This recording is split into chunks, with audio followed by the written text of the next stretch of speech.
Dad, something is looking for you. It's a woman, Annie said, standing in the doorway of William Carter's home office. She says she needs to see you. William didn't look up from the screen. Tell her it has to be later. William said calmly. I'm in a meeting. Everyone who wants to see me schedules an appointment first. She can call the office and set a time like everyone else. Annie stayed where she was. She said it's important. Annie replied quietly. William pressed 2 fingers against his temple, still reading a document. Annie, this meeting is very important. Sometimes people show up here because they know our family has money. They think if they can talk to me for minutes, I'll write a check and solve their problems. That's not how the world works. If she needs help, she can go through the proper channels. Annie looked down at the floor, thinking about that.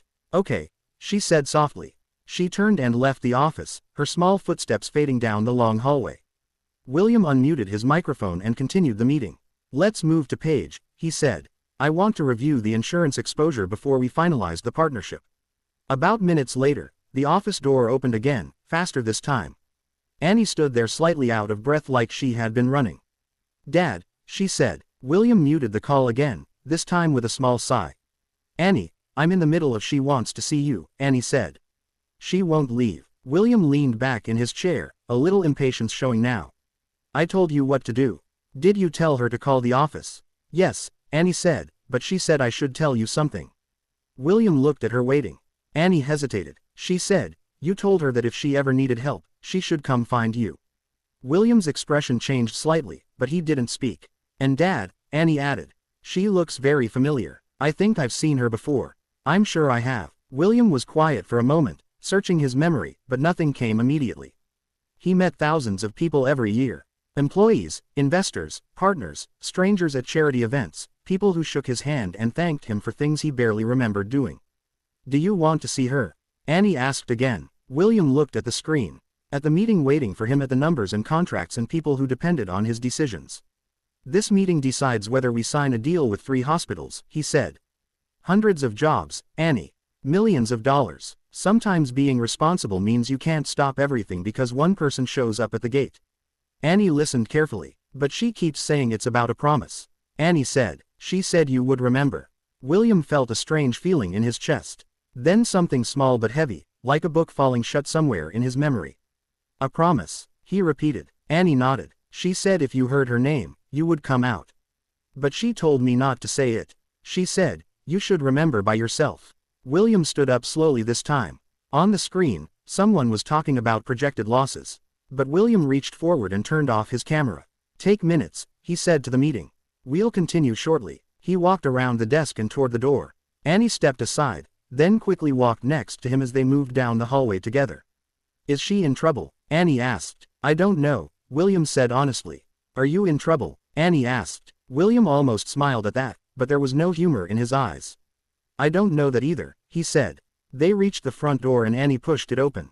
The late afternoon air was cool, and the long driveway stretched out toward the front gate. There, Annie said, pointing, a woman stood just outside the gate, her hands clasped in front of her. She wasn't dressed like someone coming to a business meeting. She looked like someone who had come because she had run out of choices. William took a few steps forward, then stopped. Even from a distance, he recognized her. And in that moment, something inside him dropped. Heavy and sudden, like an elevator falling too fast. He remembered a different day, a different place, and a woman standing under harsh white hospital lights, speaking calmly to a frightened little girl while doctors moved around them. He remembered signing papers. He remembered a plastic chair, a vending machine humming in the corner, and this same woman saying, she's going to be okay. Even though Annie wasn't her child, he remembered taking out his card and handing it to her. If you ever need anything, he had said, anything at all. You call me or you come find me. Now she had come to find him. William walked the rest of the way to the gate slowly, Annie's small footsteps following behind him. When he stopped in front of her, the woman looked up at him. Her face was tired, but her eyes were steady. Mr. Carter, she said, I'm sorry to come without an appointment. William couldn't speak for a moment. Then she said the one sentence he had been trying to remember since Annie walked into his office. You told me that if I ever needed help, she said quietly. I should come find you. William Carter stood very still after the woman finished speaking. I told you. I called you. The woman said again, this time more gently, as if she could see he was trying to remember many times. I called your office. I left messages with your assistant. I sent emails. I even came to your company once, but they told me I needed an appointment and your schedule was fully booked for weeks. William swallowed slightly. He didn't remember the calls themselves, but he remembered the system. Layers of assistants, filters, schedules, priority lists. Important people first, important deals first, important problems first. People like this woman rarely made it through those layers. I wasn't trying to cause trouble, she continued. I know how this looks showing up at your house, but I didn't know what else to do. My son's doctor said we were running out of time, and the only person I could think of who might be able to help was you because of what you said that night. She looked him directly in the eyes when she said the next sentence. You told me that if I ever needed help, I should come find you. So, I came. I'm here because of that promise, Mr. Carter. I'm here to ask you to keep it. William felt the weight of those words settle heavily in his chest. Behind him, Annie stepped a little closer, her small fingers curling around his hand again. Dad, she said softly. What promise? William didn't answer right away. He finally spoke, but he spoke to Annie, not to the woman. 2 years ago, he said slowly. You and I hadn't known each other very long yet. Do you remember the hospital? The big one downtown? Annie nodded. I remember the waiting room and the orange juice you bought me from the machine even though it was very bad. Despite everything, William almost smiled. Yes, he said, that one. He looked back at the woman briefly, then continued speaking to Annie. That night, you were very sick, he said carefully, choosing his words so he didn't frighten her. And I wasn't there when you first got to the hospital. I got there later, but she was already there. Annie looked at the woman again, her eyes wide, trying to place the memory. She stayed with you, William said. She talked to the doctors. She signed papers. She made sure they took care of you until I arrived. She didn't know you. She didn't know me, but she stayed anyway. Annie was very quiet now.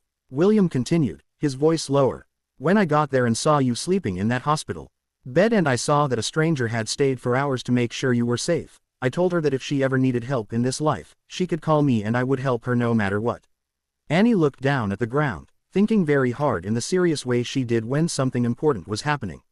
So this is that promise? She asked. Yes, William said quietly. This is that promise. They stood there in silence for a moment. The three of them connected by a night from 2 years ago that none of them had forgotten. The woman spoke again more softly now. I wouldn't have come if there was any other way, she said. I tried everything first. Insurance, other hospitals, other doctors, but every door kept closing. And every time another door closed, I remembered what you said in that hospital hallway. So, I kept trying to reach you. And when no one called me back, I decided I had to come here myself.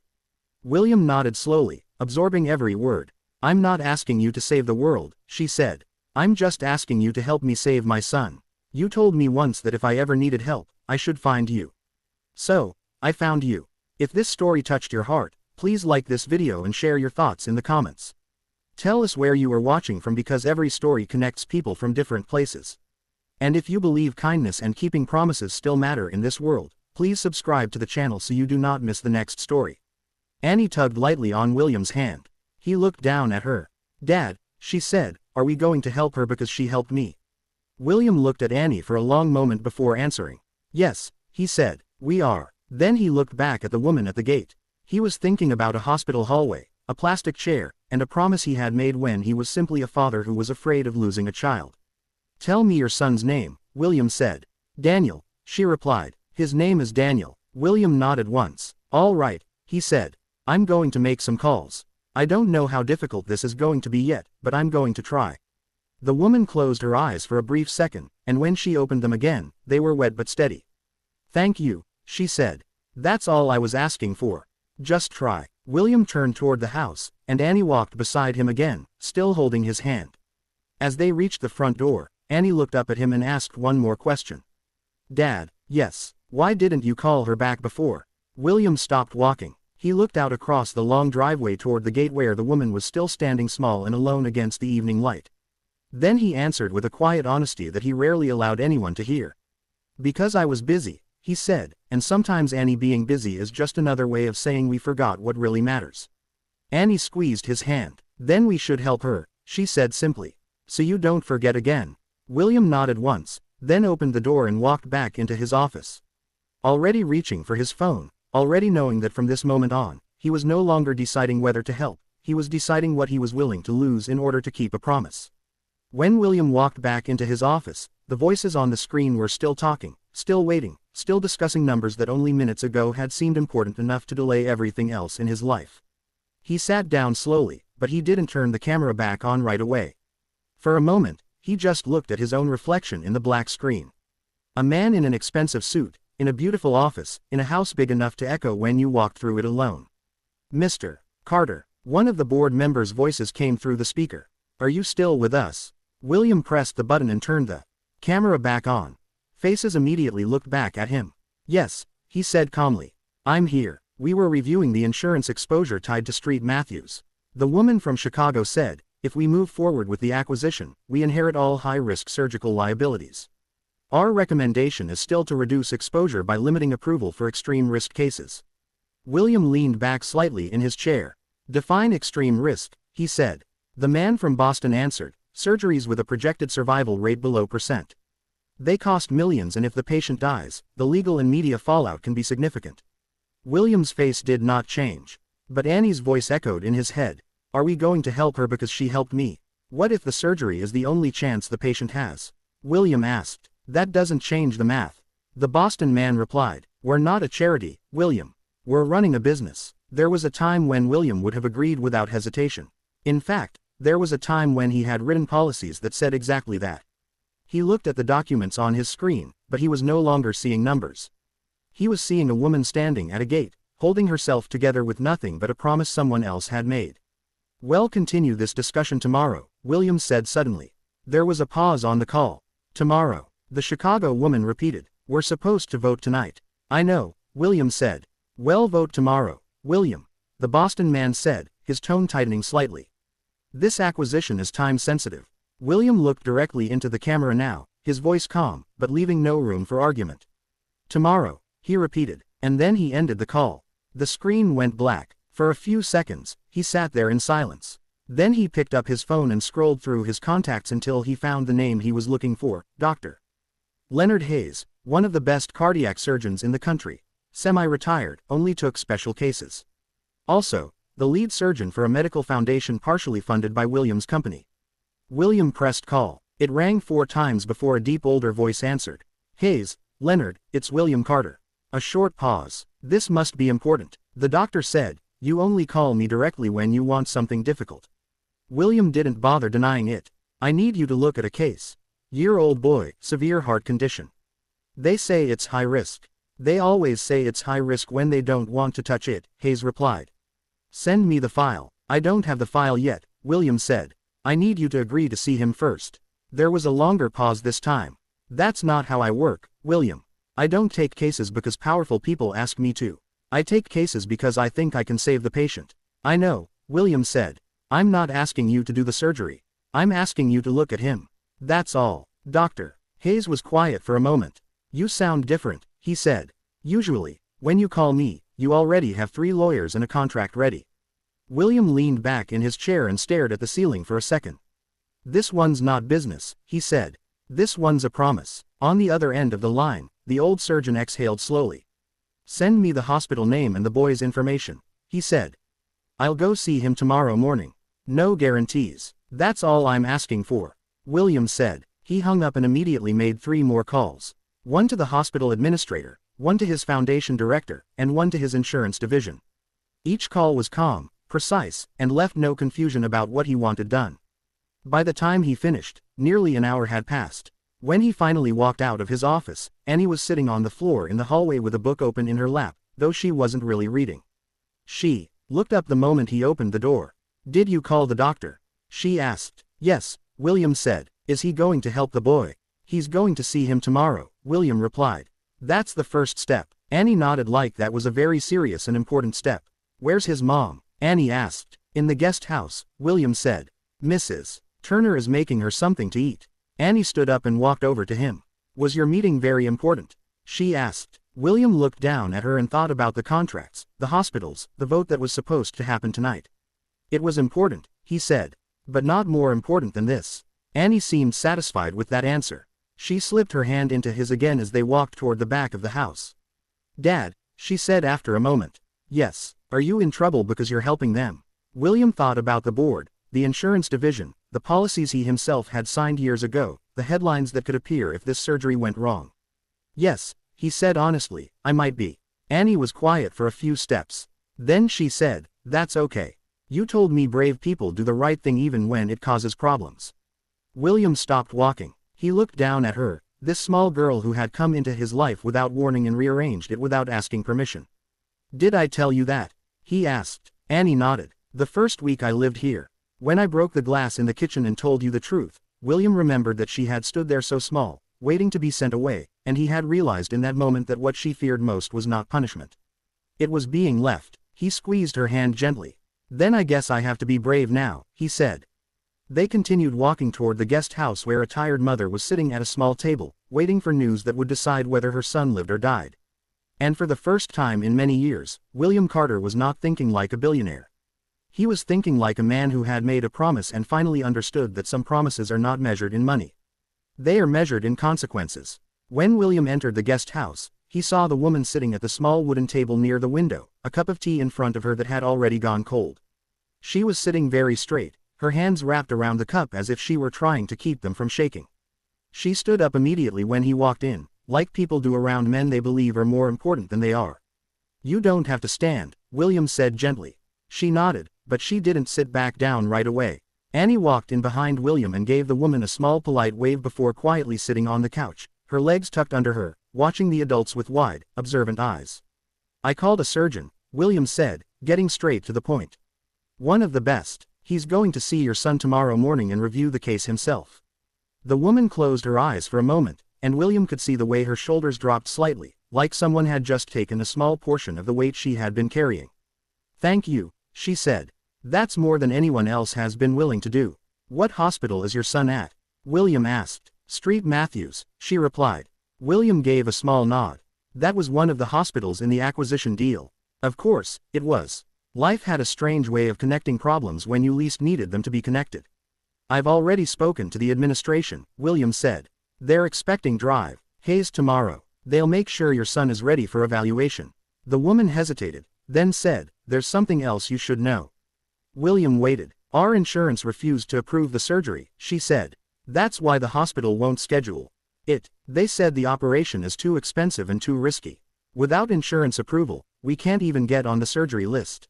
William felt a slow, cold realization move through him. What insurance company? He asked, though something in him already knew the answer. She told him the name. It was one of his companies. For a moment, William didn't speak. Annie looked from him to the woman, sensing the shift in the room, even if she didn't fully understand it. They said the policy doesn't cover experimental or high-risk procedures. The woman continued quietly. They said even if the doctor agrees to do the surgery, the insurance will not pay for it, and the hospital won't do it without financial approval. William walked to the window and looked out into the darkening yard. He put one hand in his pocket, the other resting against the glass. Years ago, he had approved a restructuring plan for the insurance division. It had been presented to him with charts and projections and phrases like sustainability and long-term stability. The change had saved the company hundreds of millions of dollars. One of those changes had been a policy limiting coverage for high-risk surgeries with low survival probability. At the time, it had made perfect business sense. Now, an year-old boy was going to die because of it. Dad, Annie's voice came softly from behind him. William turned around. Is something wrong? She asked. William looked at her for a long moment before answering. The insurance company that said no to the surgery, he said slowly. Bongs to me. Annie frowned, trying to understand. You mean you're the one who said no? The question was simple. The answer was not. I didn't know about this specific case, William said. But yes, the rule that allowed them to say no. I approved that rule. The woman quickly shook her head. I'm not blaming you, she said. I know companies have rules. I know this is business. I just didn't know where else to go. William nodded slowly, but Annie was still looking at him. So, if it's your rule, she said carefully, can't you change it? William let out a long breath. It's not that simple, he said. If I change the rule for one person, I have to change it for everyone. It could cost the company a lot of money. People on the board won't like it. Investors won't like it. Annie thought about that. Then she asked the question that no one else in William's world would ever ask. But if you don't change it, the boy might die, right? William didn't answer. Annie slid off the couch and walked over to him. She was very small standing next to him, but she looked up at him with the kind of steady gaze that made it impossible to lie. "Dad," she said quietly. 2 years ago, when that lady helped me, did she ask if we had insurance first?" William felt something twist sharply in his chest. "No," he said. "Did she ask if helping me would cost her money?" Annie asked. "No," he said again. Annie nodded slowly. "Then I think this is not a business problem," she said. "I think this is a promise problem." The room went very quiet after that. The woman looked down at her hands and William looked at Annie like he was seeing her clearly for the first time in a long time. Not just as a child he had taken responsibility for, but as a person who saw the world in lines that were much simpler and much harder to ignore. Finally, William spoke. "I'm going back to the office," he said. "I need to make more calls." He looked at the woman. "Tomorrow morning, drive. Hayes will see your son. And tonight, I'm going to talk to my insurance division." The woman stood up again. "Mr. Carter, whatever happens, thank you for trying. I know you didn't have to." William shook his head slightly. "Yes," he said quietly.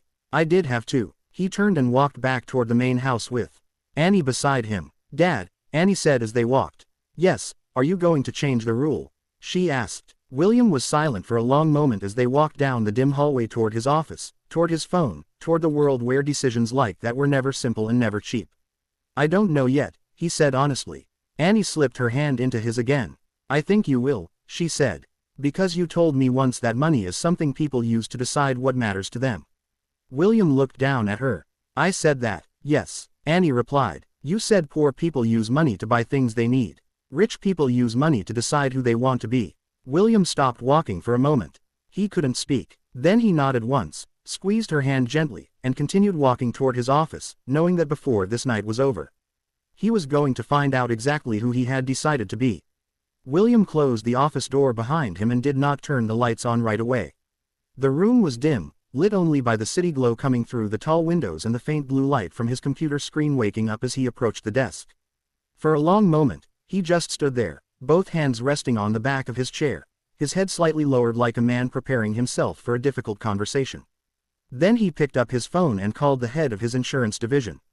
The call connected on the second ring. "This is Martin." "Martin, it's William," he said. There was an immediate shift in the other man's voice. "Mr. Carter, is everything all right?" "No," William said calmly. "It's not. I'm looking at a case at Street Matthews. Year-old boy, severe cardiac condition. Your department denied coverage for the surgery." There was a brief pause as Martin pulled up the file. William could hear keyboard typing on the other end. "Yes, I see it," Martin said after a moment. "High K procedure, low survival probability, falls under the exclusion policy for non-approved experimental cardiac operations. The denial is consistent with company guidelines." "I know it's consistent," William said. "I approve the guidelines. I'm asking you to make an exception." Another pause. "Longer this time, sir," Martin said carefully. "If we make an exception on a case like this, it sets a precedent. We'll have hundreds of similar requests. The board has been very clear about maintaining the policy. These surgeries cost millions, and when they fail, families sue.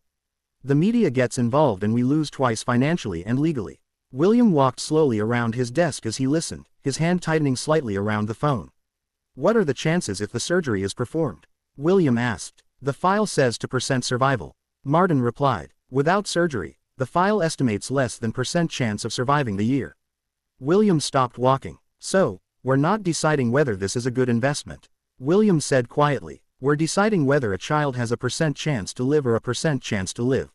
"Sir, that's not how the board will see it," Martin said. "They'll see it as a multi-million-dollar procedure with a high probability of failure." William was quiet for a few seconds. Then he said, "I want the denial reversed." "Mr. Carter," Martin hesitated. "I strongly advise against doing that without a board vote." "Then schedule a board vote," William said. "Tonight." "Tonight." Martin sounded genuinely surprised. "That's not enough time to prepare." "Tonight," William repeated, his voice calm, but final. "And Martin, until that vote happens, put the case under executive review. No final denial, no file closure. Do you understand me?" "Yes, sir," Martin said. William hung up and set the phone down on the desk. He stood there for a moment, staring at nothing. Then he leaned forward and placed both hands on the desk, his head lowered. For the first time in years, this was not a problem he could solve by writing a check or buying a company. This was a problem he had created himself, and now he had to decide whether he was willing to dismantle part of his own empire to fix it. A soft knock came at the door. "Come in," he said. Annie pushed the door open slightly and stepped inside. She had changed into her pajamas and she was holding the small inhaler in one hand, turning it slowly like she did when she was thinking. "Are you still working?" she asked. "Yes," William said. "I have to talk to some people tonight." Annie nodded and walked further into the room. She looked around the office like she always did, as if she were still getting used to the idea that this large, quiet room belonged to the man who now read her bedtime stories. "Is the boy going to get the surgery?" she asked. "I'm trying to make that happen," William said.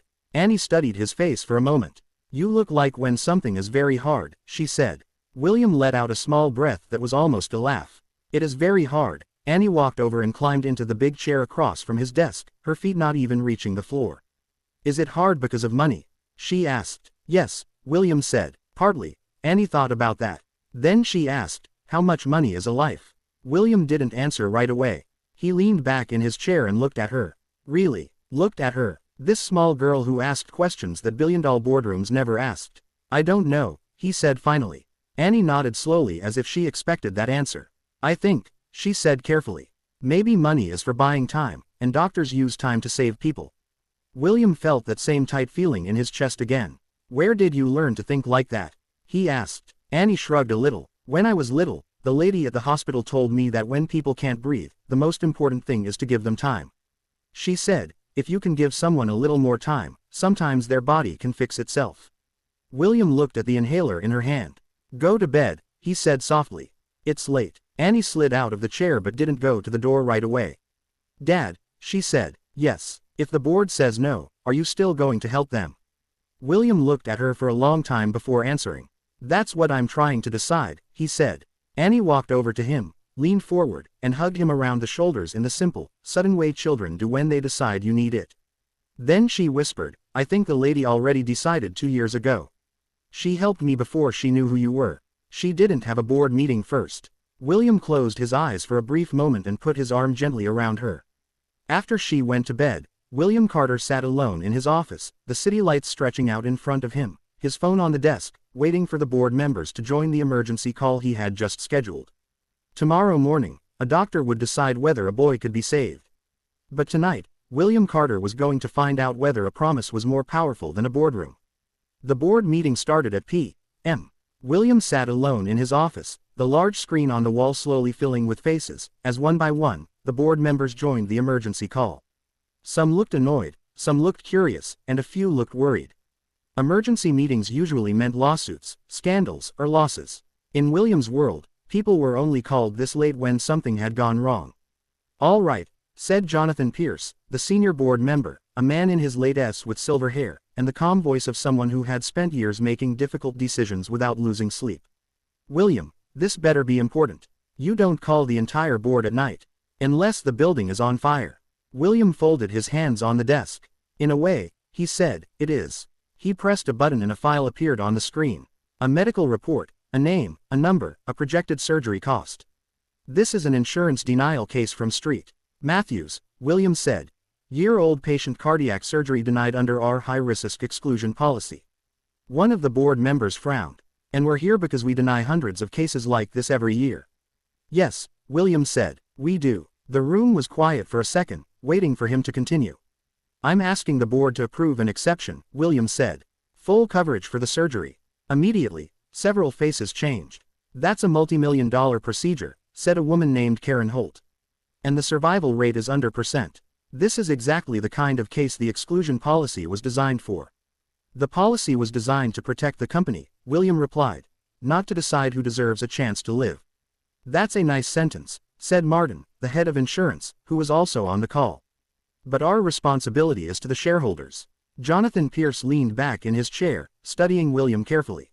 "Why this case?" the older man asked. "We've never made an exception before." "Why this one?" William could have given a corporate answer. He could have talked about public relations, about goodwill, about strategic charity.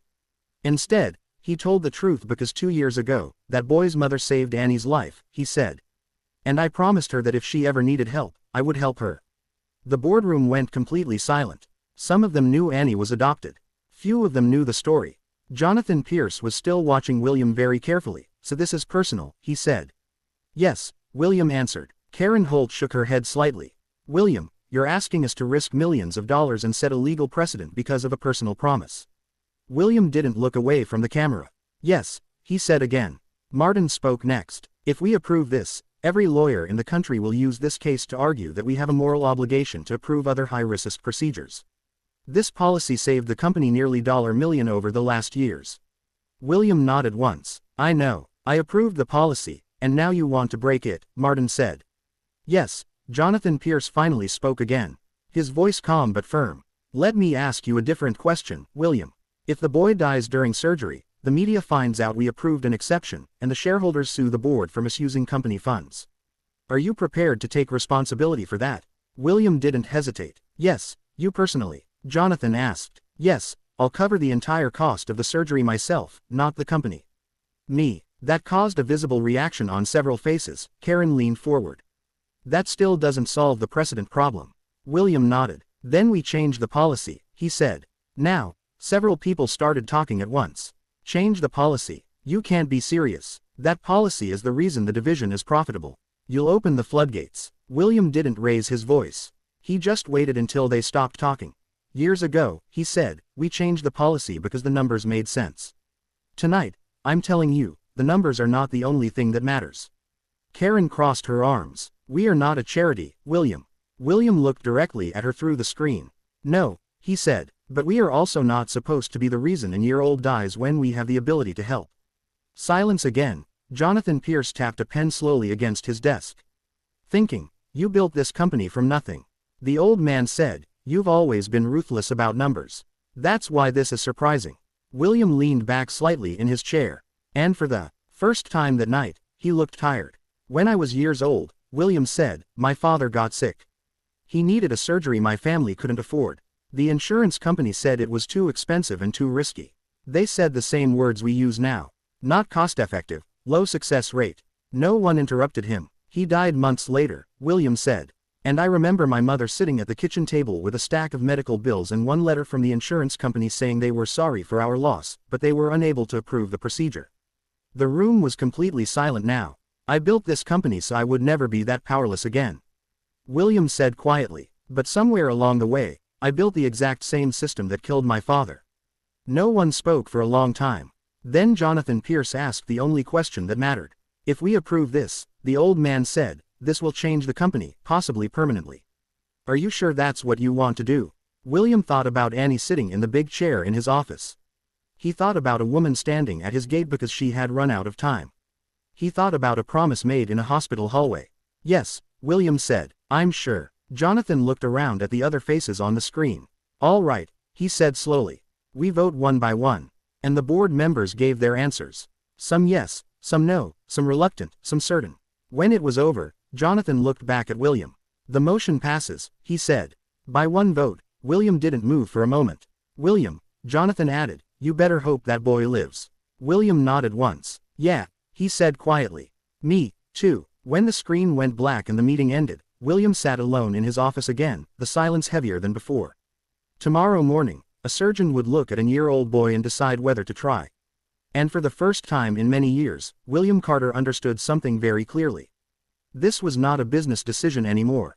This was a debt. William did not sleep much that night. He lay in bed staring at the ceiling. The house quiet around him, the kind of quiet that only very large houses have: soft air vents, distant wood settling, the faint hum of a refrigerator somewhere far down the hall. Beside the silence, his mind replayed the board meeting over and over again. Each vote, each warning, each number attached to the decision he had just made. By morning, the decision would no longer belong to spreadsheets or board members. It would belong to a surgeon. At A.M., William was already dressed when he walked into the kitchen. The sky outside was still pale, the early light just beginning to stretch across the yard. Mrs. Turner was at the stove and Annie was sitting at the table in her school uniform, swinging her legs slightly as she tried to spread peanut butter evenly across a piece of toast.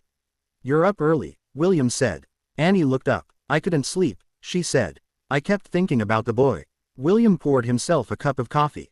Me, too, he said. Annie watched him carefully. Are we going to the hospital today? Yes, William said. The doctor is going to see him this morning. Annie nodded like she had expected that answer. She pushed the second piece of toast toward him. You should eat, she said. Big decisions are probably harder when you're hungry. William sat down across from her and took a bite, even though he wasn't hungry at all. Are you scared? Annie asked. William thought about that question. He had been nervous before big deals, before court cases, before speeches in rooms full of powerful people.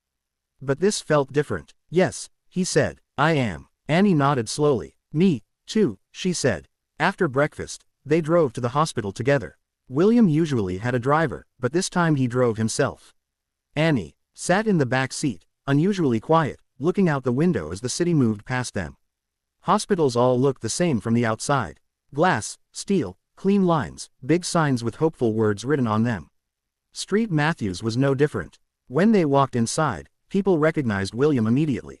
Nurses straightened slightly. Administrators appeared quickly, walking faster than they normally would. Someone offered coffee. Someone else offered a private waiting room. William accepted none of it. I'm here to see Daniel, he said. They found the room on the cardiac floor. The woman was sitting beside the bed, exactly where she had probably been all night. She stood up when William and Annie walked in. Good morning, William said. Good morning, she replied, her voice tired, but steadier than the night before. They said, the surgeon is coming soon. Annie stepped closer to the bed. The boy lying there looked very small against the white sheets, an IV in his arm, wires attached to machines that made quiet, steady sounds. His skin was pale, but his eyes were open. This is Annie, the woman said gently. The girl I told you about. The boy looked at Annie and gave a small smile. Hi, he said. Hi, Annie replied softly. My name is Annie. I'm Daniel, he said. My mom says you're very brave. Annie looked surprised. I don't feel brave, she said. Daniel shrugged slightly. Me neither, he said. But everyone keeps saying it. William stood at the foot of the bed, watching the two children talk like this was just another morning, like this was just another room. A knock came at the door and an older man with gray hair walked in carrying a tablet and a file. Dr. Hayes, William said, stepping forward and shaking his hand. The surgeon nodded once, then looked at Daniel, then at the charts, then at the monitors. He didn't say much for several minutes. He examined the chart, asked a few quiet questions, looked at the scans on his tablet, and listened to Daniel's heart with a stethoscope. The room was very quiet while he worked. Finally, drive. Hayes stepped back and looked at the boy's mother. We need to talk, he said gently. They stepped out into the hallway. William and Annie followed, but stopped a few steps away, giving them space while still close enough to hear. Doctor. Hayes spoke quietly but clearly. The surgery is possible, he said, but it's very complicated. His heart is weak and there are structural problems that make this operation difficult. If we do nothing, he may have months, maybe a year if he's very lucky. If we do the surgery, he paused. There's about a % chance he survives the operation and recovery. The woman nodded slowly. She had probably memorized those numbers already. And if he survives, she asked, he could live a long normal life. Dr. Hayes said, go to school, grow up, have a future. The hallway was silent. What do you recommend? She asked. Dr. Hayes looked back through the glass window into the room where Daniel and Annie were now talking quietly. Two small heads bent toward each other like they had known each other longer than minutes. I recommend we try, the surgeon said. But only if you understand the risk. The woman closed her eyes for a moment. Then opened them again. If there's a chance he can live, she said. Then we try. Dr. Hayes nodded once. Then he looked at William. Your foundation is covering the surgical team. The doctor said, but the hospital board is still concerned about liability. They want final financial authorization before we schedule the operating room. William held the doctor's gaze. You'll have it, he said. Dr. Hayes studied him for a moment, then nodded. Then I'll start preparing my team, he said. We operate in 2 days. When the doctor walked away, William stood in the hallway, looking through the glass at Annie and Daniel talking on the hospital bed. Annie was holding Daniel's hand and showing him how her inhaler worked, explaining it very seriously, like she was teaching him something important. The boy listened like it mattered. William realized then that this had already stopped being about a promise a long time ago. Now, it was about what kind of world Annie would grow up in. A world where powerful people only protected money, or a world where powerful people protected people. And in 2 days, a surgeon would open a little boy's chest and try to give him a future. But today, William Carter was the one being tested. When William and Annie left the hospital that afternoon, the sky was gray and low, the kind of sky that made the entire city feel quieter. Annie sat in the front passenger seat this time, her hands folded in her lap, unusually silent as William drove. Dad, she said after a long time. Yes, does Daniel know he might die? She asked. William kept his eyes on the road. Children had a way of asking the questions adults tried to walk around. I think he knows he's very sick, William said carefully. But I don't know if anyone has used that word with him. Annie nodded slowly, looking out the window again. When I was in the hospital, she said, I knew something was very wrong because everyone was too nice to me. William glanced at her briefly. Too nice. Yeah, Annie said. When adults are scared, they become very nice. They talk softly and they bring you juice and they tell you everything is going to be okay, even if they don't know that. William didn't know what to say to that, so he just kept driving. When they got home, Annie went to do her homework at the kitchen table, and William went straight back to his office. The moment he closed the door, the world he had stepped out of that morning came rushing back in emails, messages, missed calls, headlines already starting to appear online. He sat down and opened the first email from Martin, the head of insurance, subject, board decision, policy exception case. The email was long, full of legal language and risk assessments. But the important part was simple. The board had approved the exception for Daniel's surgery, but only under William's personal financial responsibility and with a full legal waiver to protect the company. William leaned back in his chair and stared at the screen. He had expected that men like the ones on his board did not change systems easily. They allowed exceptions, not transformations. His phone rang. It was Jonathan Pierce. William answered. Jonathan, you made the news, the old man said without greeting. William opened a browser and saw the headline immediately. Billionaire intervenes in denied child surgery case. He closed the article without reading it. That was fast, William said. It always is, Jonathan replied. The hospital board leaked it. They're protecting themselves in case the surgery goes wrong. William nodded even though Jonathan couldn't see him. Of course they are. There was a short silence on the line before Jonathan spoke again. You know what this means, don't you? The older man said. Yes, William said. If the boy dies, this becomes a story about a billionaire who used his power to force a risky surgery on a child. And if the boy lives, Jonathan added, it becomes a story about a billionaire hero who saved a child. William looked out the window at the darkening sky. That's not why I'm doing it. I know, Jonathan said, but that's how the world will see it. William didn't respond to that. After he hung up, he sat in silence for a long time, then opened another file, one he hadn't looked at in years. The insurance policy document, the one he had approved, page after page of legal language, but the important sentence was highlighted in yellow from years ago. High-cost procedures with survival probability below % may be denied coverage under executive risk management guidelines. He had signed his name at the bottom of that page. He stared at his signature for a long time. A soft knock came at the door. Come in, he said. Annie stepped inside holding a piece of paper. I finished my homework, she said. And I drew something. She walked over and handed him the paper. It was a drawing and crayon, 4 stick figures holding hands, one tall man, one small girl, one woman, one boy lying in a bed with a big heart drawn on his chest. This is you, Annie said, pointing to the tall figure. And this is me and this is Daniel and his mom. William looked at the drawing for a long time. Why are we all holding hands? He asked. Annie shrugged. Because that's what people do when they're waiting for something scary. She said they hold hands so no one has to be scared alone. William felt his throat tighten slightly. And he cleared it before speaking. Annie, he said, if the surgery doesn't work, Daniel might not come home from the hospital. Annie was quiet for a moment. Then she said, I know. You know, William asked. She nodded. I heard the doctor talking in the hallway, she said. He said %. William leaned back in his chair. Are you angry that I didn't help them sooner? He asked quietly. Annie thought about that for a long moment before answering. I think, she said slowly. Sometimes grown-ups think they have a lot of time to be good people, but maybe we don't.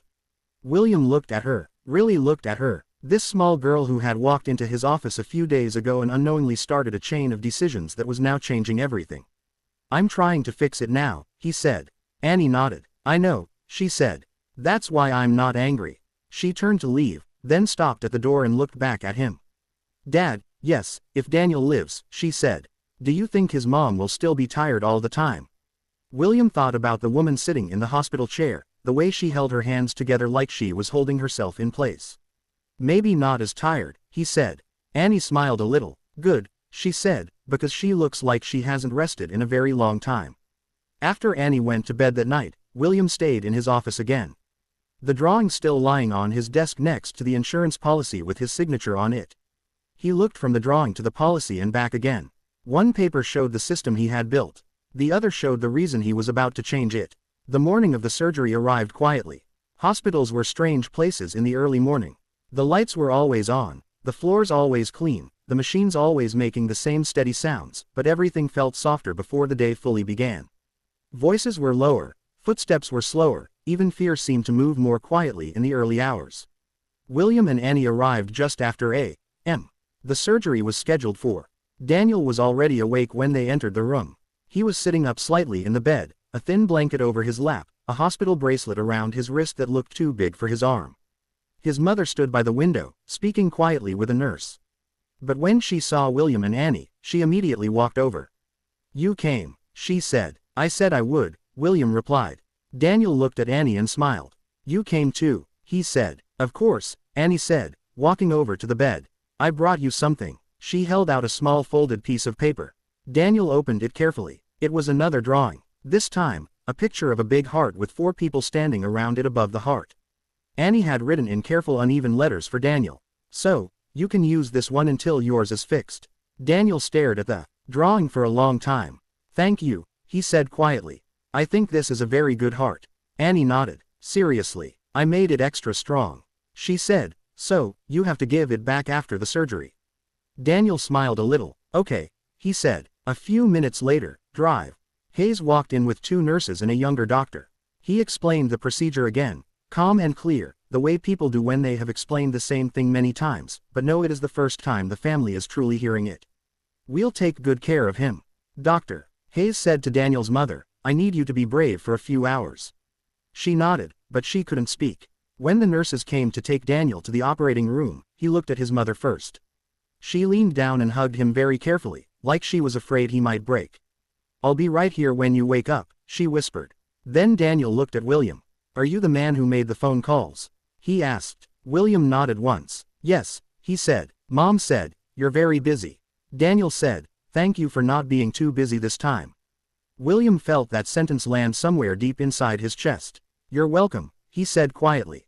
Then Daniel looked at Annie. "Don't forget to take care of my heart," he said, holding up the drawing. "I will," Annie said. "You just focus on the doctor." They wheeled him out, the bed moving slowly down the hallway until it disappeared through the double doors marked surgery. And just like that, there was nothing left to do but wait. Waiting rooms were designed for bad news. Uncomfortable chairs, old magazines, coffee that never tasted right. William had sat in rooms like this before, many years ago when he had been young and powerless and waiting for doctors to tell him whether his father was going to live or die. He had never forgotten the feeling of being a child in a room where adults spoke in quiet voices and avoided your eyes. Now he was the adult in the room. Daniel's mother sat with her hands clasped so tightly her knuckles had turned white. Annie sat beside her, swinging her feet slightly, but not saying much, just staying close. After about an hour, Annie reached into her small pocket and took out her inhaler, turning it slowly in her hands like she did when she was nervous. Daniel's mother noticed. "Do you need it?" she asked gently. "Not right now," Annie said. "I just like to hold it when I'm scared," the woman nodded. "I understand," she said. They sat like that for hours. Nurses came and went. A volunteer offered sandwiches. No one was hungry. At one point, Annie leaned her head against William's arm and fell asleep.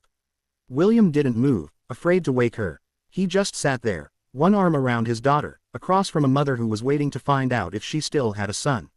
After what felt like an entire day, but was only hours, the double doors finally opened and Dr. Hayes walked into the waiting room, still wearing his surgical cap. Everyone stood up at the same time. For a moment, the doctor didn't say anything.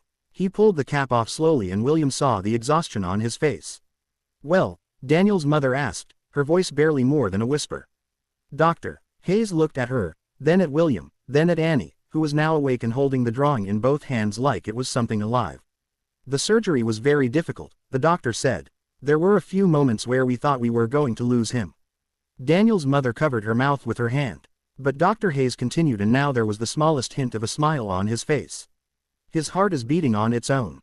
The repair held. He's in recovery now." The woman didn't cry right away. She just stood there like her body didn't understand the words yet. "He's alive?" she asked. "Yes, drive," Hayes said. "He's alive. The next hours are still very important, but the surgery was successful." That was when her legs gave out and she had to sit down because she couldn't hold herself up anymore. Annie looked up at William with wide eyes. Does that mean he gets to keep my heart drawing? She asked. William smiled for the first time in days. Yeah, he said softly. I think he does. Across the room, Daniel's mother was crying now.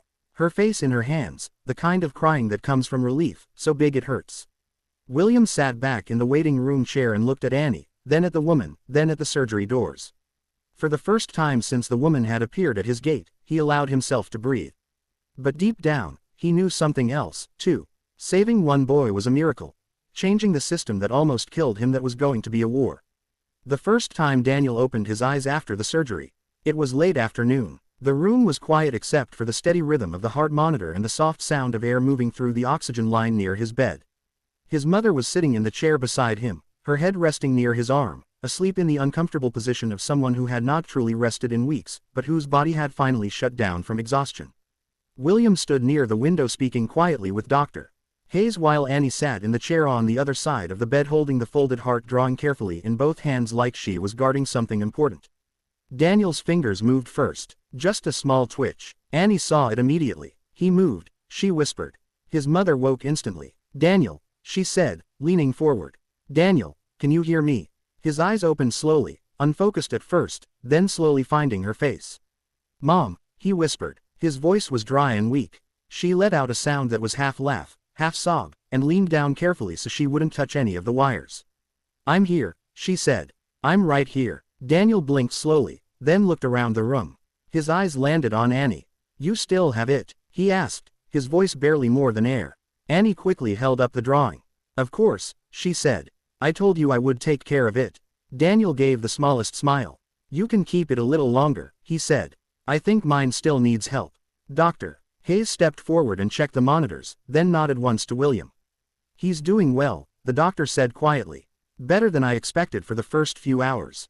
If he makes it through the next 2 days without complications, his chances go up a lot. Daniel's mother closed her eyes again.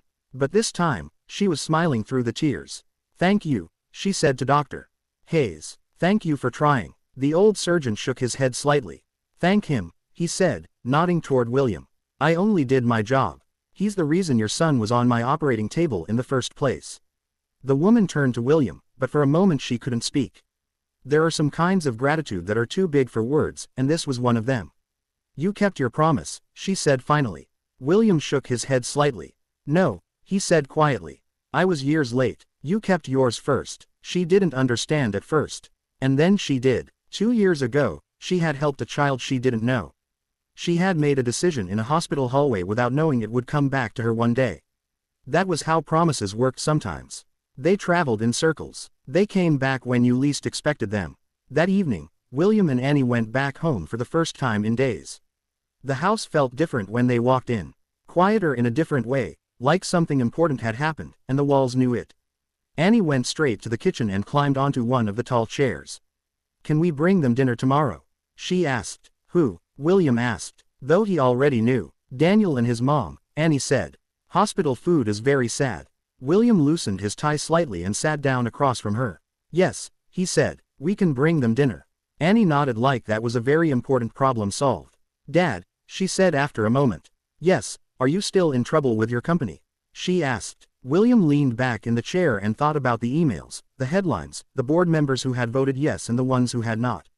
Yes, he said a little. Annie considered that, but you saved him, she said. So that's good trouble, right? William smiled slightly. Yeah, he said that's good trouble. The next morning, the headlines were everywhere. Billionaire overrules own company to save child. Insurance giant makes rare exception after CEO intervenes. Power, money, and a promise. The story behind the surgery. William sat in his office reading the articles. But the words didn't affect him the way they would have a week ago. Some articles called him a hero. Some called him reckless. Some said he had created a dangerous precedent. Some said he had done what any decent man should do. He closed the laptop. The door opened and Annie walked in already dressed for school. Mrs. Turner said the driver is ready, she said. Then she looked at his face. Are the news people being mean? Some of them, William said. Annie walked over and climbed into the chair across from his desk again. Dad, she said, remember when you told me that being rich means people watch you all the time? Yes, he said, and you said that means you have to be careful what you teach people. Annie continued because when you're rich, people copy what you do. William nodded slowly. I remember. Annie looked at him very seriously now. Then I think it's good they're watching you help, she said, because maybe other rich people will copy you and help people, too. William didn't speak for a moment. He had spent most of his life believing power was about control. Controlling markets, controlling outcomes, controlling risk. But sitting there looking at a 6-year-old girl who was trying to understand the world using nothing but simple logic and a very honest heart, he realized something else. Power was also about example. Later that day, William went back to the hospital alone. Daniel was still in recovery, still weak. But when he saw William, he lifted his hand slightly in a small wave. Hi, Daniel said. Hi, William replied, pulling a chair closer to the bed. My mom said you're very rich, Daniel said. William smiled a little. Your mom shouldn't tell you things like that.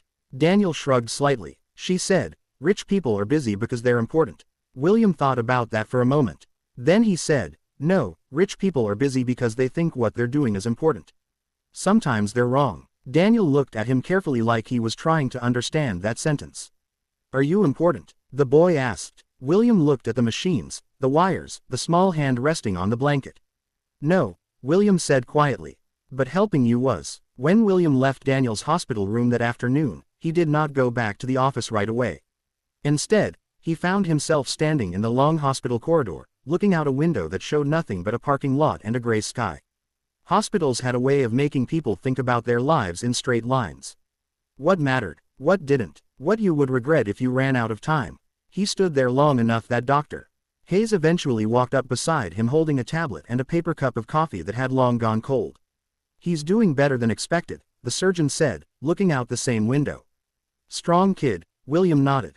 His mother is strong, too. Dr. Hayes gave a small smile. The strong ones are usually the ones who have no choice. They stood in silence for a moment before the doctor spoke again. You know this isn't over, right? He said. The surgery was the easy part. William looked at him. Open heart surgery on an year old is the easy part. Dr. Hayes nodded slightly. Cutting people open and fixing what's broken. That's technical. We train for that. What comes after is harder. Recovery, bills, therapy, school, life. Surviving the surgery is one battle. Surviving the world after the surgery is another. William understood what he meant. Medical bills, insurance battles, time off work, a mother trying to keep a job while taking care of a child who would need months to fully recover. I'm setting up a fund, William said. For his recovery, and for cases like his, drive. Hayes looked at him carefully. That's a big decision, William nodded. So was last night. The doctor studied him for a moment longer, then said something William did not expect. You know why I agreed to look at the boy? Dr. Hayes asked. William assumed it was because of the foundation or the money or the influence. Because I asked you to, he said. Dr. Hayes shook his head. No, I agreed. Because years ago, a man like you called a hospital and asked a surgeon to operate on a factory worker who couldn't afford heart surgery. That surgeon was me, and the factory worker was my brother. William blinked, surprised. He lived another years. Dr. Hayes said, got to see his daughter graduate. Got to meet his grandson. All because someone with money decided to make a phone call. William didn't know what to say. Dr. Hayes took a sip of his cold coffee and made a face. Most people think power is money. The old surgeon said, it's not. Power is the ability to change someone's story. Then he walked away down the hallway, leaving William standing there alone with that sentence. Power is the ability to change someone's story. That night, William called another board meeting, not an emergency meeting this time, a scheduled one, formal, recorded. When everyone was on the call, he didn't start with numbers. I'm creating a new division, he said, a medical approval review board funded by my personal shares. Its purpose is to review denied high-risk cases for children and approve surgeries when there is a reasonable chance of survival. Karen Holt immediately frowned. William, we already discussed this. One exception is one thing. Building an entire system around it is something else. Yes, William said, it is. Martin, the insurance director, leaned forward. Do you have any idea how many cases like this there are every year? Yes, William said. I asked for the numbers this morning. Around pediatric high-risk denials last year, several people shifted uncomfortably in their chairs. That's exactly why the policy exists. Martin said, if we approved all of those, the division would collapse. I'm not asking the company to approve all of them. William said, I'm saying I will. The room went quiet. I will fund the surgeries personally, William continued. Through a foundation, the company keeps its policy. The board keeps its structure, but no child gets denied without a second review from a human being who has to look at a mother and explain the decision to her face. No one spoke for several seconds. Jonathan Pierce finally said, "You're serious?" "Yes," William said. Karen leaned back in her chair. "Why?" she asked. "You already kept your promise. The boy lived. Why change everything?" William thought about Annie sitting in the hospital chair holding a drawing of a heart. He thought about a woman standing at his gate because she had run out of time. He thought about his father and a letter from an insurance company because I was lucky. William said this time the story ended well. But there are hundreds of families every year whose stories end in waiting rooms and most of them never meet someone like me. Jonathan nodded slowly. "And this is how you plan to spend the rest of your life? Fighting your own system?" William didn't even hesitate. "Yes." After the meeting ended, William sat alone in his office again, but this time the silence felt different. Not heavy, not empty, just quiet. A few minutes later, Annie knocked and walked in wearing her pajamas again. "Mrs. Turner said I should be in bed," she said. "But I wanted to say good night." William opened his arms and she walked over and hugged him. "Daniel is going to live," she said into his shoulder like she still couldn't quite believe it. "Yes," William said, "he is." Annie pulled back and looked at him. "Dad, yes. Did you fix the rule?" she asked. William smiled a little. "I'm working on it," he said. Annie nodded, satisfied. Then she said something very quietly, something that sounded like a child, but felt like it came from someone much older. "I think maybe the lady didn't just save me years ago." Annie said, "I think she saved you, too." William didn't answer right away because deep down, he knew she was right. The next few days settled into a quiet routine that felt almost unreal after everything that had happened.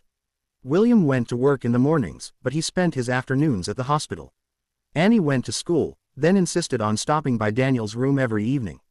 Always bringing something small, a drawing, a book, once even a small puzzle, she said was, for when you get bored of being brave. Daniel grew stronger a little more each day. The first time he was able to sit up for more than minutes, Annie clapped like he had just won a race. The first time he walked 3 steps with the nurse beside him, his mother cried again, but this time she didn't try to hide it. One evening, about a week after the surgery, William arrived at the hospital to find Daniel and Annie sitting at the small table near the window. Both of them drawing very seriously. "What are you two working on?" William asked. "A plan," Annie said without looking up. "A plan for what?" he asked. Daniel looked up and held up his paper. It was a drawing of a building with a big sign on it that said Hospital for Kids Who Don't Have Money. William pulled a chair over and sat down. "That's a very specific plan," he said. Daniel nodded. "Hospitals fix hearts," he said. "But someone has to fix the bills." William leaned back in the chair and looked at the drawing for a long moment. "You know," he said slowly, "I've been thinking about something like that." Daniel's mother, who had been standing by the window talking to a nurse, turned and looked at him. "You've already done more than enough," she said quickly. "You don't owe us anything anymore." William shook his head. "This isn't about owing," he said. "It's about how many Daniels there are that I never see." The room was quiet after that. Later that night, after Annie had gone to bed, William sat in his office with a stack of reports in front of him. Numbers, charts, denials, approvals, survival rates, costs, risk assessments. But now every number had a face. He saw Daniel in the survival rate column. He saw Daniel's mother in the unpaid bill column. He saw Annie in every line that said pediatric case. Around midnight, he opened his laptop and began writing something that was not a business plan and not a legal document. It was something in between. A proposal for a new foundation. Not just for one hospital, but for many. A review board made up of doctors, not executives. Cases reviewed by people who understood medicine and consequences, not just finance and risk. He worked for hours writing, deleting, rewriting. At some point, he realized he was not doing this because of a promise anymore. He was doing it because he finally understood something he should have understood a long time ago. Systems don't change because they are fair. Systems change because someone with power decides they are no longer acceptable. The next morning, he brought the proposal to Jonathan Pierce.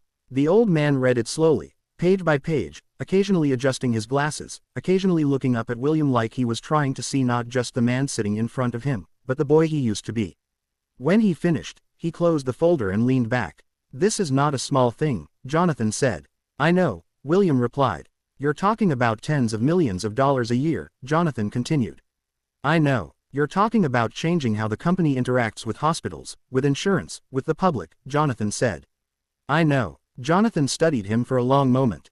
This isn't about one boy anymore, is it? William shook his head. No, he said, it's not. Jonathan nodded slowly. Good, he said, because if you were doing this for one boy, it would be a mistake. But if you're doing it because you finally understand the system you built, then maybe it's the first smart thing you've done in years. William almost smiled at that. Jonathan pushed the folder back across the desk. You'll have opposition, he said. A lot of it. Investors, analysts, maybe even some of your own executives. I know, William said again. Jonathan nodded. Then you better be very sure, the old man said. Because once you start this, you don't get to stop when it becomes inconvenient. William thought about a woman standing at a gate. He thought about a small girl holding an inhaler and asking him questions no board member had ever asked. He thought about a boy drawing a hospital where no one had to worry about money. I'm sure, he said. That evening, William went back to the hospital again. Daniel was sitting up in bed and Annie was reading a book out loud to him very seriously, like a tiny teacher. Daniel's mother stood when William walked in. I talked to my boss today, she said. I told them I might not be able to come back to work full-time for a while because Daniel will need therapy and checkups. I thought they were going to fire me. What did they say? William asked. She smiled a little, still not used to smiling yet. They said someone had already called them and arranged a flexible schedule and medical leave. William looked at her. I thought that might help, he said. She shook her head slightly. Overwhelmed again. I don't know how to thank you, she said. William looked at Daniel and Annie, who were now arguing about how to pronounce a word in the book. Take care of your son, William said. That's enough. He turned to leave, but Daniel called out. Mr. Carter. William turned back. Yes. Daniel held up the heart drawing Annie had made. I think I can give this back soon, he said. I think mine is getting stronger. William smiled. I think you're right, he said. As he walked out of the hospital that night, William realized something had changed in a way that could not be undone. 2 years ago, in a hospital hallway, he had made a promise to repay a kindness. But somewhere along the way, that promise had turned into something else. It had turned into a responsibility. A week after Daniel's surgery, the hospital room looked different. The machines were still there, but fewer of them were connected to him now. The constant beeping had slowed to a steady rhythm instead of a nervous one. The curtains were open, and sunlight filled the room in a way that made it feel less like a place where bad news lived. Daniel was sitting in a chair instead of lying in the bed, a blanket around his shoulders, concentrating very hard on a small stack of cards Annie had brought with her. You're cheating, Annie said, narrowing her eyes at him. I am not, Daniel said. I'm just winning. That's the same thing, Annie replied.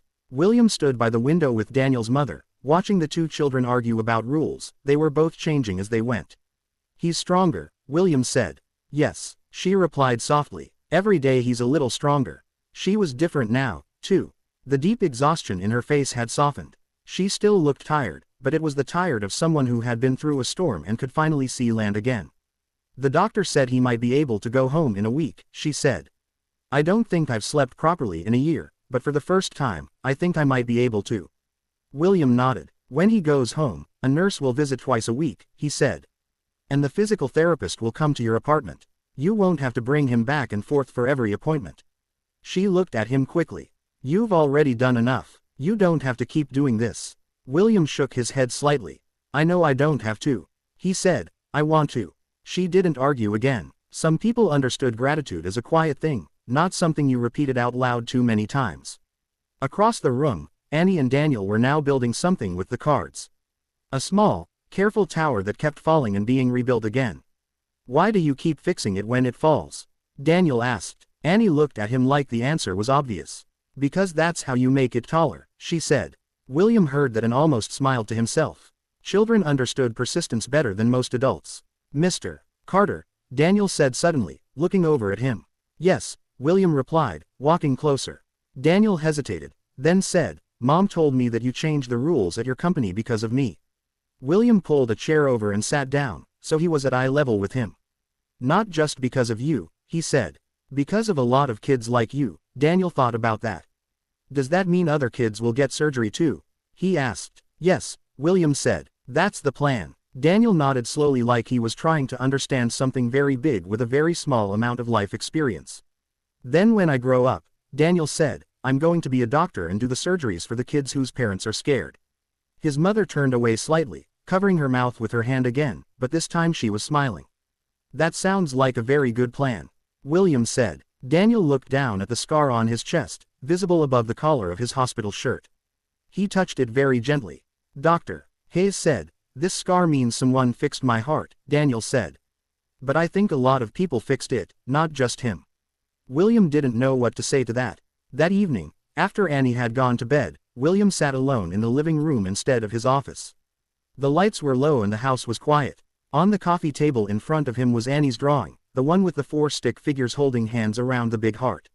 He had kept it. He picked it up and looked at it again, studying the uneven lines, the oversized heart, the way Annie had drawn everyone smiling, even though at the time none of them knew how the story would end. He thought about the last few weeks and how close he had come to doing nothing, how easy it would have been to stay in that meeting. To tell Annie to ask the woman to make an appointment, to let the system continue working exactly as it was designed to work. He thought about how many times in his life he had used the phrase, "It's just business." Now, that sentence felt different to him, smaller, less certain. Around page M. His phone rang. It was Jonathan Pierce. "You're becoming very popular," the old man said without greeting. "That doesn't sound like a compliment." William replied. "It's not," Jonathan said. "Investors are nervous. Some of them think you're turning the company into a charity. Others think you're trying to fix a broken system. The problem is those two things look very similar on paper." William leaned back on the couch. "Which one do you think I'm doing?" he asked. Jonathan was quiet for a moment. "I think," the old man said slowly, "you're trying to sleep at night." William didn't answer because that was exactly right. "There's a board meeting next week," Jonathan continued. "Not about the boy, about the foundation you want to build. You're going to have to convince people who have never sat in a hospital waiting room that this makes sense." William looked down at Annie's drawing again. "I'm not sure it's supposed to make sense," he said. "I think it's just supposed to be right." Jonathan chuckled softly. "That's a very expensive way to think, William." "Probably," William said. After he hung up, William sat there a long time in the quiet house, holding a child's drawing of a heart and thinking about boardrooms, policies, promises, and the strange way one decision could change the direction of a life. Upstairs, Annie was asleep, probably dreaming in the simple, fearless way children do when they believe the adults in their life will keep them safe. William turned off the lights and sat there in the dark for a few more minutes before going to bed. In a week, Daniel would go home. In a week, the board would vote on the foundation, and William Carter knew that the surgery had not been the hardest part of this story. The hardest part was going to be changing the world that had made that surgery necessary in the first place. The day Daniel went home, the hospital room felt almost like a small celebration. There were no balloons, no loud voices, no big party, but there was a quiet happiness in the room that felt stronger than any decoration. Daniel was sitting on the edge of the bed, carefully putting on his shoes while his mother folded the few clothes they had brought with them. Annie stood very close. Watching like this was a very important operation that required her full attention. "Don't tie them too tight," Annie said. "Seriously, your chest is still healing. So, you shouldn't bend too much." Daniel looked up at her. "You sound like a doctor." "I'm not a doctor," Annie said. "I'm just bossy," Daniel grinned. "That's true, Dan." William stood by the door, speaking quietly with Dr. Hayes, who was holding a clipboard and reading through discharge instructions. "He'll need to take it slow for a while," the doctor said. "Short walks, no running, regular checkups, but if he keeps improving like this, he should be able to live a normal life." "Thank you," William said. "For everything." Dr. Hayes shook his head slightly. "You already thank me," he said. "If you really want to thank me, build that review board you were talking about. I'm too old to keep fixing hearts that should have been fixed years earlier because of paperwork." William nodded. "I'm working on it." "I know," the old surgeon said. "That's why I said yes when you called." Across the room, Daniel finished tying his shoes and stood up carefully. He looked smaller standing there than he had in the hospital bed. But he also looked stronger, like something inside him had been repaired in more ways than one. "Are you ready to go home?" his mother asked. Daniel nodded. Then he looked at William. "Mr. Carter," he said. William walked over and knelt slightly so they were at the same height again. "Yes." Daniel held out the folded drawing Annie had made weeks ago. The paper was worn now, folded and unfolded many times. "I think you should keep this," Daniel said. "Because you helped fix my heart. So maybe you should have the drawing now." William looked at the paper but didn't take it immediately. "I think you should keep it," he said. "To remind you how strong you are." Daniel shook his head. "No," he said, "so you don't forget why you changed the rules." For a moment, William couldn't speak. Then he took the drawing very carefully, like it was something fragile and important. I won't forget, he said quietly. Daniel's mother walked over and stood in front of William. For a second, it looked like she was going to say something formal, something polite, the kind of thank you people say when they don't have words big enough for what they feel. Instead, she did something else. She hugged him. It was quick and a little awkward, like she wasn't sure if it was allowed, but it was real. You kept your promise, she said softly. William shook his head. You saved my daughter, he replied. We're even. She pulled back and looked at Annie, who immediately stepped forward and hugged her too. Can we visit? Annie asked. After Daniel goes home, the woman smiled. You can visit anytime you want, she said. Your family now. Annie looked very satisfied with that answer. A week later, William stood in a boardroom again, the same long table, the same people, the same screens and documents and serious faces. But this time, Annie's drawing was in his briefcase. When it was his turn to speak, he didn't start with numbers. He didn't start with charts. He took the drawing out and placed it on the table in front of the board. Some of them looked confused. Some of them looked annoyed. Jonathan Pierce just looked interested. This, William said, is why we're here. Karen Holt frowned slightly. William, with all due respect, we're here to discuss a foundation proposal, not a child's drawing. William nodded. Yes, he said, we are, and this drawing is the reason the foundation needs to exist. He told them the story then. Not the version from the newspapers. Not the business version. The real version. A woman in a hospital 2 years ago. A promise made in a hallway. Missed phone calls. A denied surgery. A board vote. A little girl who asked simple questions no one in a boardroom had ever asked him before. When he finished, the room was very quiet. You're asking us to support something that will cost a lot of money, Karen said finally. Yes, William said. You're asking us to change policies that made this company successful, Martin added. Yes, William said again. Jonathan Pierce leaned forward slightly. No, the old man said, he's not asking us to change the policies that made this company successful. He's asking us to change the policies that decide what kind of company this is going to be from now on. No one spoke after that. William looked around the table at the people who had helped him build an empire. People who understood profit, growth, and risk better than almost anyone. I built this company so I would never be powerless again, William said quietly. But power without responsibility is just another kind of poverty. We have the ability to change how this system works. So the only question left is whether we will. He didn't talk for another minutes. He didn't argue. He didn't try to sell it like a business deal. He just left the drawing on the table. In the end, they voted. Not everyone said yes, but enough of them did. That night, when William came home, Annie was already in her pajamas, sitting on the couch, waiting for him. Well, she asked the moment he walked in. William took the drawing out of his briefcase and handed it back to her. We're building it, he said. The review board, the foundation, all of it. Annie looked down at the drawing, then back up at him. So more kids get to have their hearts fixed? She asked. Yes, William said. Annie smiled, then wrapped her arms around him in a tight hug. I'm glad that lady came to the gate, she said. William held her for a moment, looking out over the quiet house, thinking about a promise made in a hospital hallway.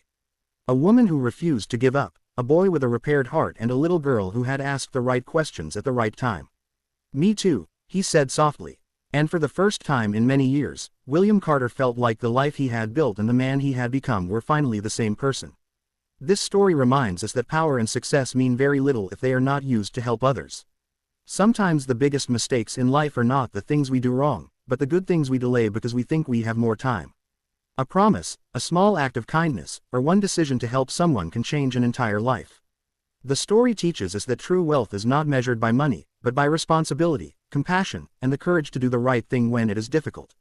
In the end, the billionaire did not just save a boy's life. The little girl and the boy saved his heart, too, by reminding him what truly matters in life.